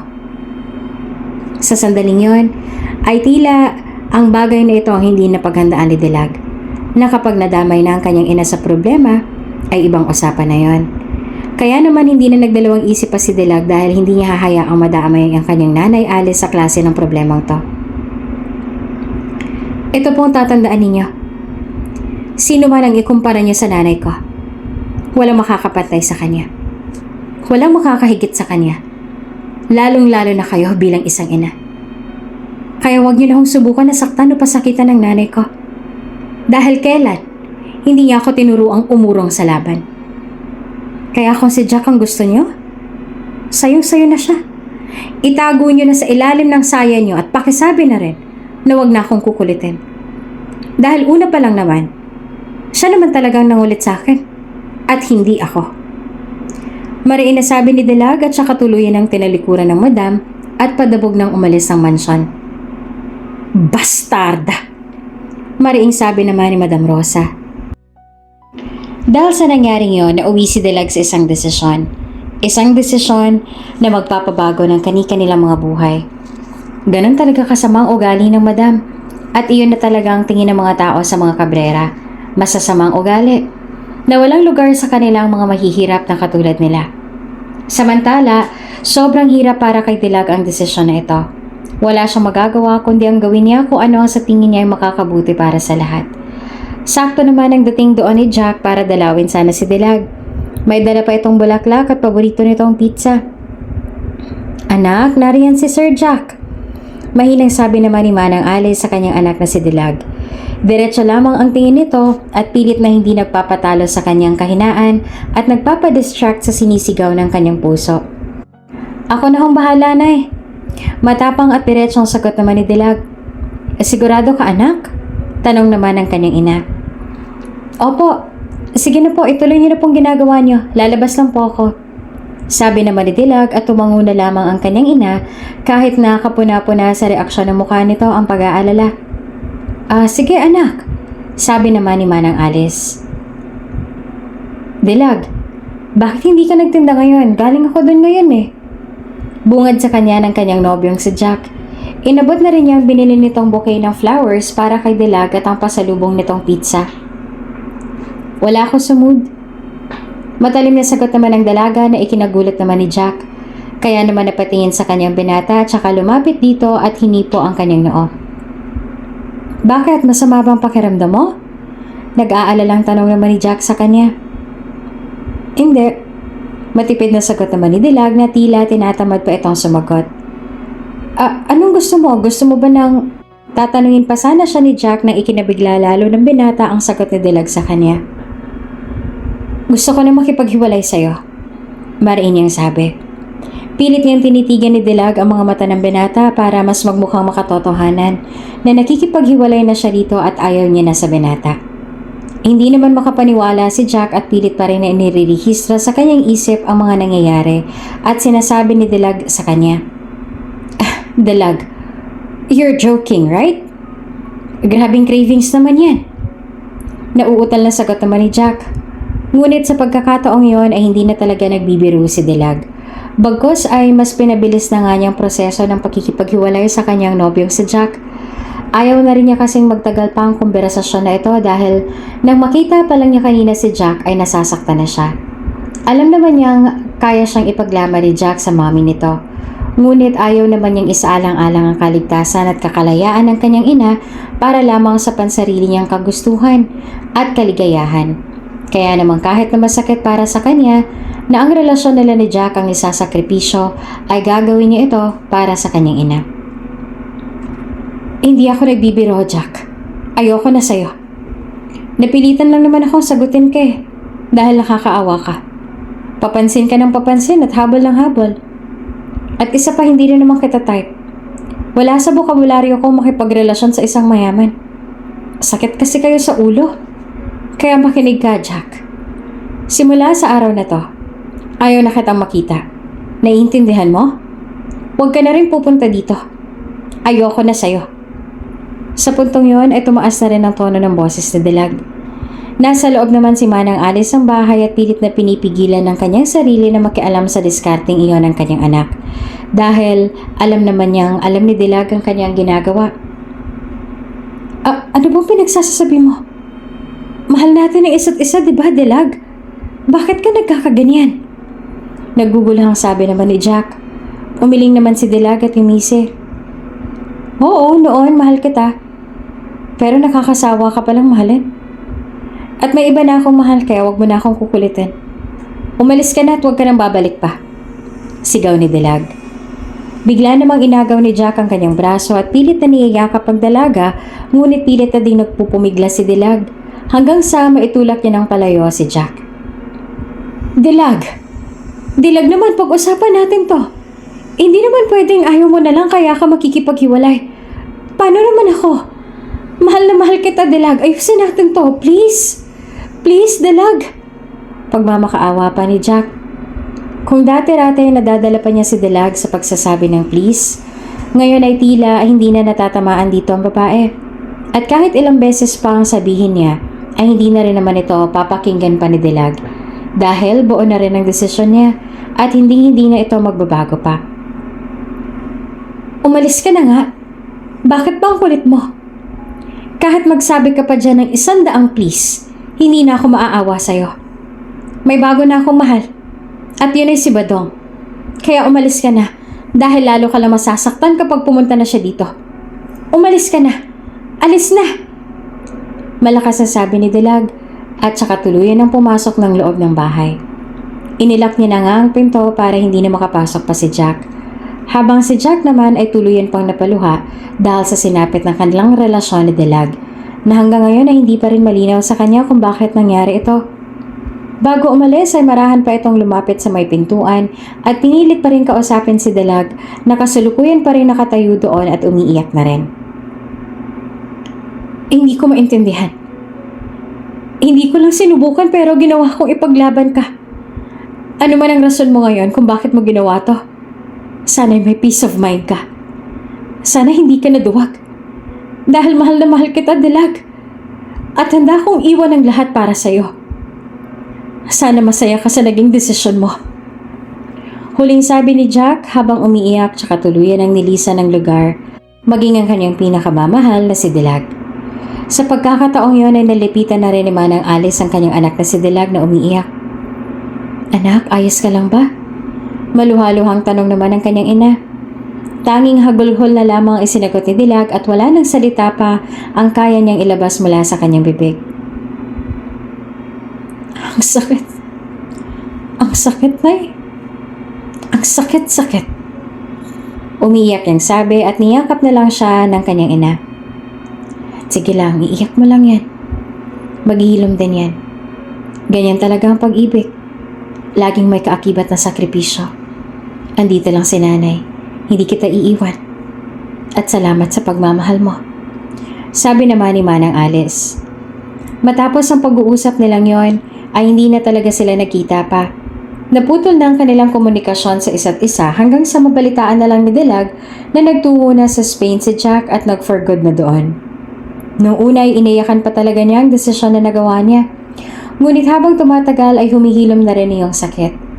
Tuluyan na rin nakipaghiwalay si Jack sa walang kwenta nilang relasyon ni Eloida kaya naman sobrang devastated ang dalaga at natuluyang itigil na rin ang koneksyon sa mga Cabrera na wag nang tulungan ng mga ito. Lumipas ang ilang taon, magtutuyo pa rin si Dilag. Ngunit may sarili naman ang pwesto. Mag-isa na lang siya sa buhay dahil 2 taon nang nakalilipas ang mamatay ang kanyang inang na si Manang Alice dahil sa sakit sa puso. Lalo siyang nakaramdam ng kapighatian nang maging mag-isa na lang siya sa buhay. Ngunit sa tuwing aalalahanin niya ang mga payo at bilin ng kanyang ina, ay muli siyang nagkakaroon ng pag-asa at patuloy na umuusa dahil wala na siyang ibang sasandalan ngayon kundi ang sarili niya na lamang. Hindi na rin siya nagawang paghigantihan ni Madam Rosa nang bumagsak ang kanilang kumpanya dahil sa pag-urong ng pamilya ni na Elodia sa pagtulong dahil sa kagagawa ni Dilag. Dahil tinapuan din ng isang malubhang sakit si Madam Rosa. Nagkaroon ito ng kidney failure at ngayon nga ay nangangailangan na ito ng kidney donor. Iho, Jack, bakit parang biglaan ang pagbalik mo? Nangihinang tanong ni Madam Rosa sa kanyang anak. Doon na nga laging nakaratay ang madam sa kanyang kwarto sa mansyon at ayaw magpatigil sa ospital dahil lalo raw siyang nangihina doon. Nag-aalala ako sa'yo, Mom. Until now ay wala pa rin silang nahahanap na kidney donor na nagmamatch sa'yo. Pero huwag kang mag-alala, Mom. I'm doing my best para makahanap ka agad. Nag-aalala namang sagot ni Jack. Kahit nga bilhin pa ni Madam Rosa ang kidney na magmamatch sa kanya ay nagawa niya na. Ngunit talagang napakailap sa kanya ng pagkakataon dahil wala talaga siyang mahanapan. Pasensya ka na, Jack, kung naging pasanin mo pa ako ngayon. Patawarin mo ako. Nagsisisi namang sabi ng madam na ngayon ay sincero na humihingi ng tawad. Nilapitan naman siya ng anak tsaka umupo sa tabi ng kama at hinaplos-haplos ang mga buhok nito. Don't think about it, Mom. Natural lang yun dahil mommy kita. Gagawin ko ang lahat para maisalba ang buhay mo. Maamo at malumanay naman na sabi ni Jack sa kanyang ina. Maya-maya pa ay nagtapat naman sa kanyang ina. Actually, may nagmatch na sa kidney ko. Pagtatapat naman ni Madam Rosa, napakunot naman ng noo si Jack. Talaga? Sino? Kanino? Tanong niya. Kay Elodia. Sagot ng madam kaya naman lalong namilog ang mga mata ni Jack. Kay Elodia? So what happened? Anong sabi niya? Tanong niya. But she refused. Ayaw niya. Binigyan pa niya ako ng kondisyon. Kaya siya papahayag daw siya basta matutuloy lang ang kasal ninyong dalawa. I'm too old and tired, iho, para magmakaawa pa para sa tulong nila. Ang sabi ko na lang kung ayaw niyang tumulong ng bukal sa puso, ayos lang. Basta wag ka na lang niyang guguluhin pa dahil alam kong nasasaktan ka na. Ayoko nang guluhin ka pa niya para lamang sa pansarili niyang kagustuhan. At saka ayos na ako. Ano man ang mangyari sa akin ay tatanggapin ko na ng maluwag. Basta wag ka lang masaktan, anak. Maluha-luha nawang sabi ni Madam Rosa. Ngayon, nang dapuan ng sakit ang madam ay bigla na lang siyang maraming na-realize. Wala siyang kaibigan dahil sa ugali niya kaya naman wala siyang ibang karamay ngayon maliban sa kanyang anak na si Jack. Marami siyang pinagsisihan ng mga kamalian na nagawa niya noong nakaraan. At hanggang ngayon ay dala-dala pa rin niya ito dahil alam niyang nasaktan niya ang kanyang anak para lamang sa hinahangad na yaman. Kaya ngayon, wala nang magagawa pa ang yaman niya dahil hindi na nito kayang isalba ang buhay niya. Dahil wala siyang ipinakitang kabutihan noong nakaraan kaya ngayon ay binabawian siya ng karma. Sa kabilang banda ay napayakap na lang si Jack sa kanyang ina. Mom. Sa kalagitnaan naman ng kanilang momentum ay biglang may kumatok at pumasok doon ang assistant ng ginang. Madam, may hinahanap na po kaming kidney donor ninyo. Pagbabalita naman ng lalaki. Sabay namang napabalikwas ang mag-ina at tila nabuhayan pa ng loob. Talaga? Tugon naman ni Jack. Opo, sa katunayan po ay 5 sila. Pero tumanggi po yung 4. Sabi pa ng assistant. Bakit naman daw? Tago naman ni Jack. Noong una nga ay nag-aalangan pa ang lalaki kung tama bang sabihin niyang dahilan dahil baka masaktan lang si Madam Rosa, ngunit wala rin siyang nagawa kundi sabihin ito sa kanilang dalawa. Dahil nagawan niyo raw po sila ng masama noon kaya hindi na ho nila kayo tutulungan ngayon. Nakayukong sabi naman ng lalaki. Marahan namang napangiti ang madam at tumango. Inaasahan niya nang babawian na siya ngayon ng karma dahil nga sa mga nagawa niya. Kaya wala siyang karapatang magalit sa mga taong yon. Bagkos ay hinayaan na lamang niya at papagkumbaba na lamang. That's okay. I understand them. Nakangiting tugon naman ng madam. Samantala, ang natitira na nga lang nilang pag-asa ay yung isang nag-match na hindi tumanggi. Bagkos ay pumayag na maging donor ng madam. Yung isa, di ba sabi mo 5 sila? Tanong ni Jack. Opo, yung isa po ay pumayag kaagad pagkasabi ko. Hindi ko pa man po sinasabi yung tungkol sa bayad, sinabihan na kaagad niya ako na wala siyang tatanggapin na kahit ano. Tutulong lang daw siya dahil yun daw ang kailangan. Sagot naman ng assistant. Nagkatinginan naman ang mag-ina. Maging si Madam Rosa hindi makapaniwala na may gagawa sa kanya ng bagay na yon ng libre. Hindi siya makapaniwalang sa kabila ng kasamaan niya noon ay may tao pa rin pala na handa siyang tulungan, lalo pa nang malaman niyang wala siyang hinihinging anumang kabayaran o kapalit man lang. Talaga? Sinabi niya yon? Hindi naman makapaniwalang tanong ni Sir Jack. Opo, Sir Jack. Tugon naman ng assistant. Sa pagkakataong yon ay nakiusap naman si Madam Rosa na gusto niyang makilala ang taong yon na magiging kidney donor niya para mapasalamatan man lang bago sila sumailalim sa surgery. Gusto ko siyang makilala ng personal at mapasalamatan. Sabi din Madam Rosa. Bukas na bukas po ay papupuntahin ko po siya dito. Magalang na tugon naman ng lalaki. Salamat, Alfred. Sabi ni Madam Rosa at tuluyan na ring lumabas ang silid ang anak. Sa sandaling yon ay hindi pa rin makapaniwala si Jack. Salamat sa Diyos at may mga natitira pang mabubuting puso na katulad niya, kung sino man siya. Sabi niya sa kanyang ina. Tama ka, anak. Kahit hindi ako naging mabuti sa kanila, pakiramdam ko tuloy ay hindi ko deserve to. Nahihiya ako. Mahinang sabi naman ng madam. Mom, tao ka lang.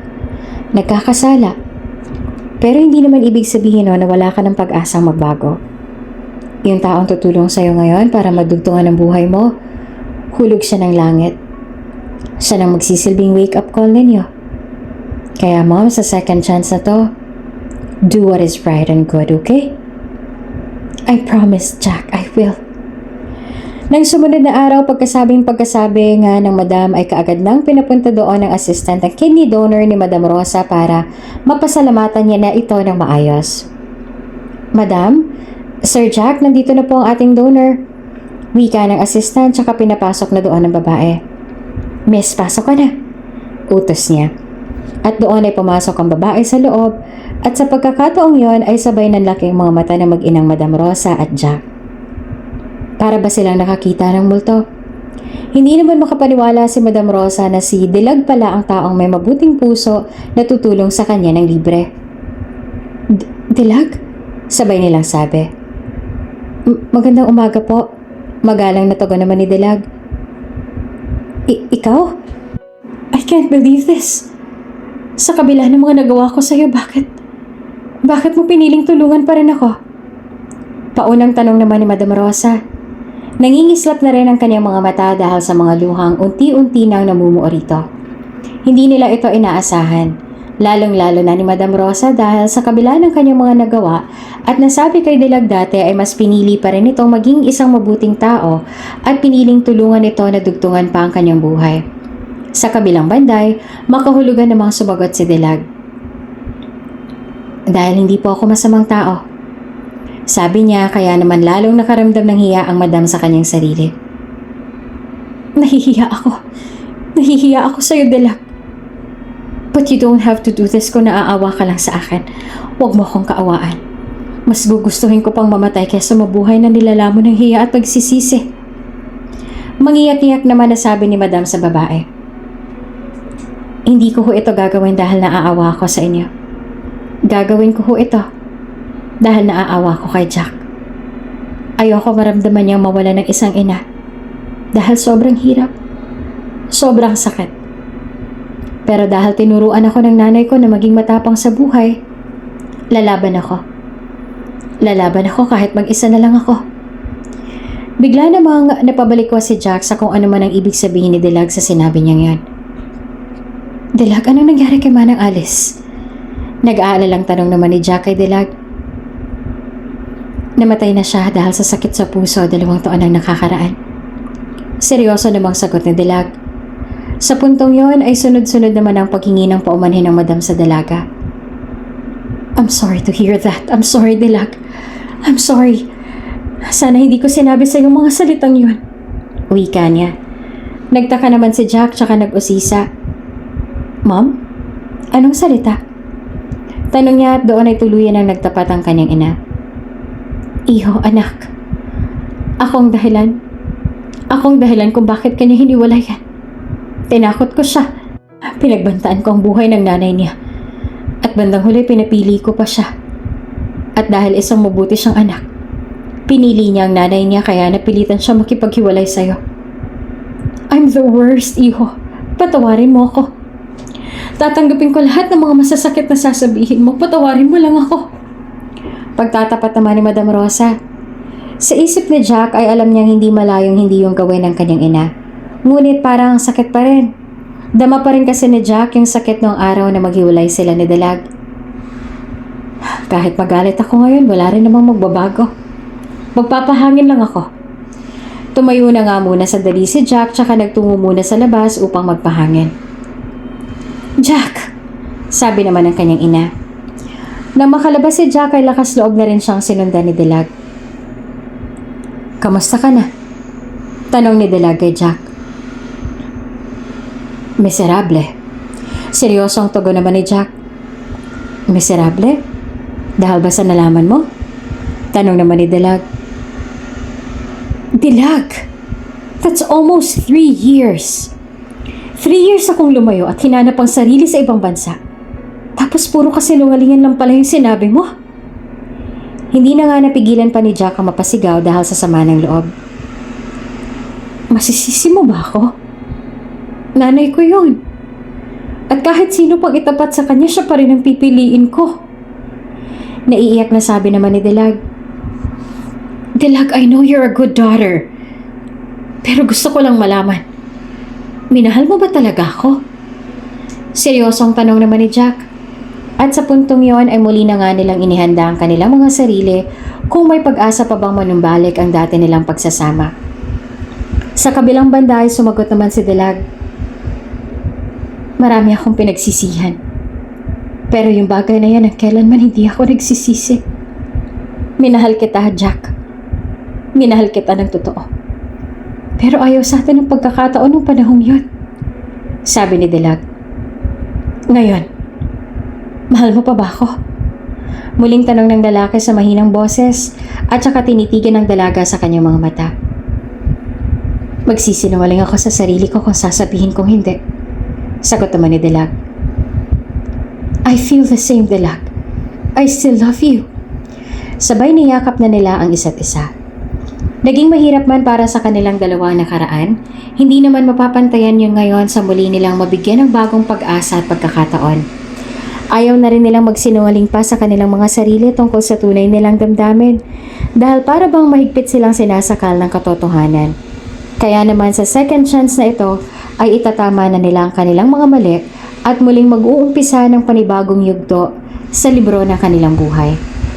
Nang makalipas ang mga araw ay naisagawa na rin ang surgery at sa kabutihang palad ay nagtagumpay ito. Naisalba ni Dilag ang buhay ni Madam Rosa.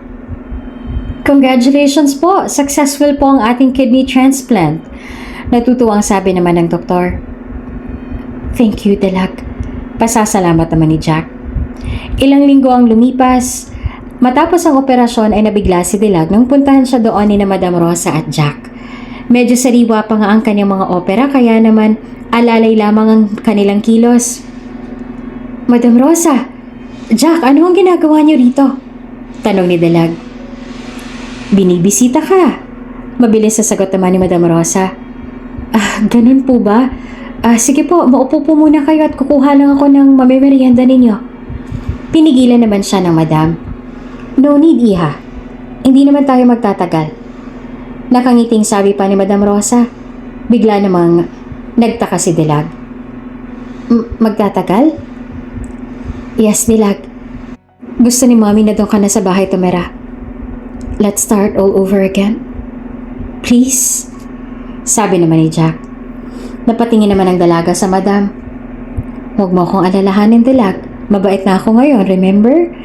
At isa pa alam kong nakakalungkot na mag-isa. That's why I'm offering my life to you. I can be your mother. If you want to. Sinserong sabi naman ng ginang. Hindi naman makapaniwalang sumagot si Dilag. Talaga po? Alam kong hindi ko mapapantayan ng nanay mo. But I promise that I would be the best biyanan in the universe. Promise ko yan. Nakangiti pa niyang sabi. Biyanan? Teka po, naguguluhan po ako. Lumapit naman si Jack sa harap ni Dilag tsaka hinawakan ang kamay ng dalaga. Dilag, let's continue our relationship. I want to marry you. I love you, Dilag. Buong pusong sabi pa ni Jack.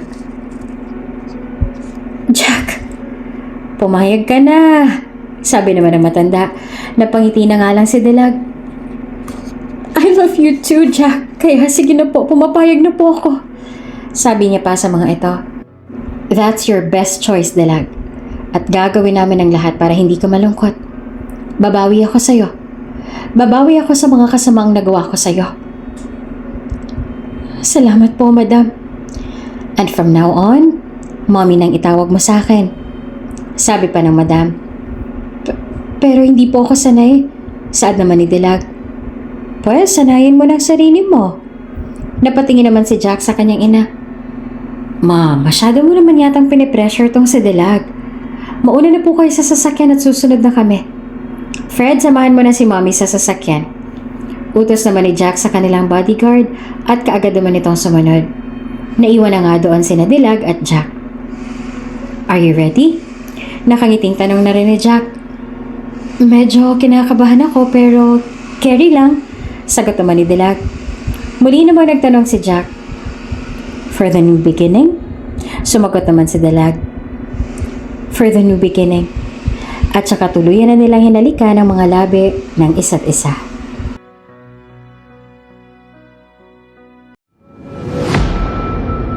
Kung bago ka pa lang sa channel na ito, Ate Jane TV, huwag kalimutang pindutin ang notification bell and subscribe button.